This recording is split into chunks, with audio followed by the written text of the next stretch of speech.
कर्म प्रधान विश्व रच राखा, जो जस करहिं सो तस फल चाखा। नमस्कार दोस्तों, मैं Om Prakash Goswami. Education to all YouTube channel में आपका हार्दिक स्वागत है। इस वीडियो में आप हिंदी और अंग्रेजी क्लास 12 सीबीएसई बोर्ड एग्जाम के पेपर देखेंगे, सेकंड टर्म के 2021-22 के। सबसे पहले हिंदी का पेपर जो कि 40 मार्क्स का और 2 घंटे का था। ये नीचे कुछ सामान्य निर्देश दिए गए हैं जिन्हें आप पढ़ सकते हैं, देख सकते हैं। खंड क जिसमें कार्यालय हिंदी और रचनात्मक लेखन से संबंधित 20 मार्क्स के क्वेश्चन पूछे गए थे। पहला जो प्रश्न है वह रचनात्मक लेख से संबंधित था जो कि 5 मार्क्स का था। इन 3 टॉपिक में से किसी एक टॉपिक पर रचनात्मक लेख लिखना था 150 से 200 शब्दों में। रचनात्मक लेख कैसे लिखना चाहिए, इसके लिए आप चैनल पर रचनात्मक लेखन वाला वीडियो देख सकते हैं। दूसरा प्रश्न था पत्र लेखन से संबंधित, जिसके अथवा में भी दिया हुआ है। दोनों में से किसी एक टॉपिक पर पत्र लिखना था जो कि 5 मार्क्स का था। पत्र कैसे लिखना चाहिए, इसके लिए आप पत्र लेखन वाला वीडियो देख सकते हैं। तीसरा जो प्रश्न है उसका पहला यानी कहानी को नाटक में किस प्रकार रूपांतरित किया जा सकता है, आधार यानी प्रमुख बिंदुओं का उल्लेख कीजिए। 3 मार्क्स का क्वेश्चन था। कहानी का नाट्य रूपांतरण कैसे किया जाता है, इस वाला वीडियो आप चैनल पर देख सकते हैं, कहानी का नाट्य रूपांतरण। इसके लिए इसके अथवा में कहानी के नाट्य रूपांतरण में किस प्रकार की समस्याओं का सामना करना पड़ता है, दोनों में से कोई एक करना था जो कि 3 मार्क्स का था। तीसरे के सेकंड में रेडियो नाटक के लिए पात्रों की संख्या सीमित क्यों रखनी चाहिए, अथवा रेडियो नाटक की अवधि आमतौर पर 15 से 30 मिनट तक की ही क्यों रखी जाती है, दोनों में से कोई एक करना था, 2 मार्क्स का था। रेडियो नाटक वाला वीडियो देख सकते हैं आप। इसके लिए प्रश्न संख्या 4 के पहले में फीचर क्या है, फीचर लेखन की शैली का उल्लेख कीजिए, अथवा विशेष रिपोर्ट किसे कहा जाता है, यह कैसे तैयार की जाती है। फीचर लेखन वाला आप वीडियो देख सकते हैं। 3 मार्क्स का क्वेश्चन है, दोनों में से एक करना था।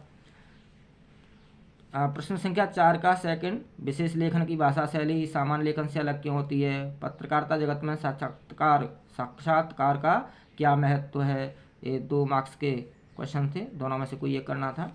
इसके बाद है खंड ख, यह आरोह भाग 2 और वेतान भाग 2 से संबंधित प्रश्न पूछे गए थे इसमें, 20 मार्क्स के।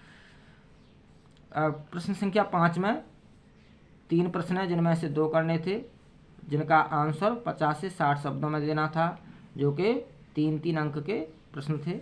ये प्रश्न आप देख सकते हैं। उषा कविता के उस जादू को स्पष्ट कीजिए जो सूर्योदय के जादू के साथ टूटता है। लक्ष्मण मूर्छा और राम का बला प्रसंग के आधार पर राम द्वारा वर्णित लक्ष्मण के गुणों का उल्लेख कीजिए। इनमें से तीनों में से कोई 2 करने थे जो कि 3-3 अंक के थे। अगला है प्रश्न संख्या 6, जिनमें से 3 में से कोई 2 प्रश्न करने थे, 4 में से कोई 3 प्रश्न करने थे, जिनका उत्तर 50 से 60 शब्दों में देना था, जो कि 3-3 अंक के थे, यानी 9 अंक के क्वेश्चन आरोह भाग गद्य पाठों से पूछे गए हैं। प्रश्न आप देख सकते हैं, पढ़ सकते हैं, प्रैक्टिस कर सकते हैं। और दोस्तों हिंदी से संबंधित किसी भी प्रश्न की समस्या के लिए, किसी भी संदेह के लिए, किसी भी डाउट के लिए आप चैनल पर कमेंट कर सकते हैं, मुझे बता सकते हैं। मैं समुचित सहायता करने की कोशिश करूंगा आपकी। कोई भी प्रश्न समझ में ना आए या किसी भी प्रश्न का आंसर जानना हो तो आप कमेंट में बता सकते हैं। मैं आपकी उचित सहायता करने के लिए तैयार रहूँगा, मुझे खुशी होगी आपकी सहायता करते हुए। प्रश्न संख्या 7 वेतान से है, वेतान भाग 2 से। ये जो पहला है 3 मार्क्स का क्वेश्चन था। मोहनजोदड़ो का नगर नियोजन भव्य एवं अनूठा था, अतीत में दबे पाम पाठ के आधार पर सिद्ध कीजिए। फिर इसके अथवा में एन की डायरी इतिहास के एक सबसे आतंकप्रद और दर्दनाक अध्याय के साक्षात अनुभव को बखान करती है। डायरी के पन्ने पाठ के आधार पर इस कथन की पुष्टि कीजिए। 3 मार्क्स का था, दोनों में से करना था।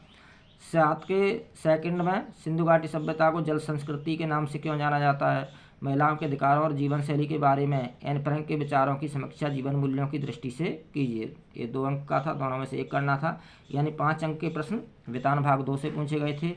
आप किसी भी प्रश्न का उत्तर जानने के लिए या किसी भी हिंदी से संबंधित किसी भी समस्या के लिए आप चैनल पर कमेंट कर सकते हैं। आपकी सहायता करके मुझे खुशी होगी। अब आप इंग्लिश का पेपर देखेंगे सेकंड टर्म एग्ज़ाम का 2021-22 का, जो कि 40 मार्क्स का और 2 घंटे का था। इसमें ऊपर कुछ सामान्य जनरल इंस्ट्रक्शंस दिए गए हैं, आप पढ़ सकते हैं। उसके बाद सेक्शन ए रीडिंग से संबंधित है, जिसमें 40 मार्क्स के क्वेश्चन पूछे गए थे।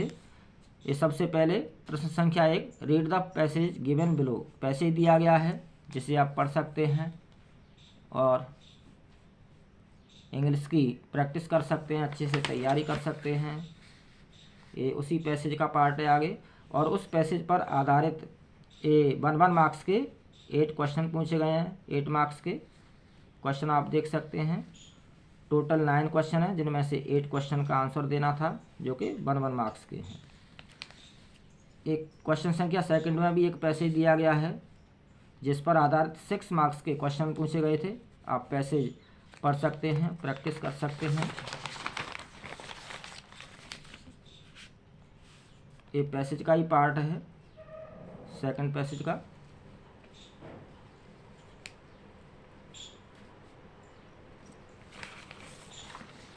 ये भी उसी पैसेज का पार्ट है।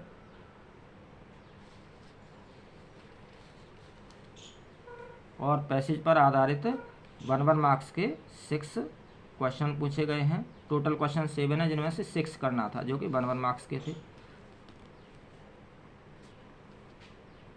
ये नीचे फॉर द विजुअली इम्पेयर्ड, यानी जो दृष्टिबाधित जो बच्चे होते हैं, जिनको देखने की समस्या होती है, देखने में प्रॉब्लम होती है, उनके लिए थे ये वाले प्रश्न, ये नीचे दिए हुए हैं ये वाले। अगला है सेक्शन बी, जो कि राइटिंग से संबंधित है, जिसमें 8 मार्क्स के क्वेश्चन पूछे गए थे। ये आप क्वेश्चन देख सकते हैं और प्रैक्टिस कर सकते हैं। अंग्रेजी के पेपर की अच्छी तरह से तैयारी कर सकते हैं।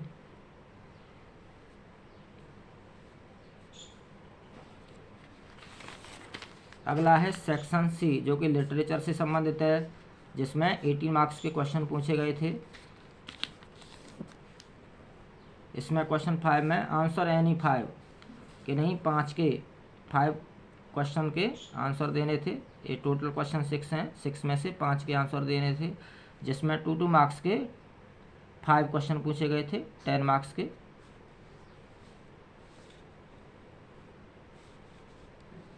Question 6 answer any 2, total 3 question है, जिनमें से 2 करने थे और जो कि 4 मार्क्स के थे। तो यह था दोस्तों आपका अंग्रेजी का पेपर।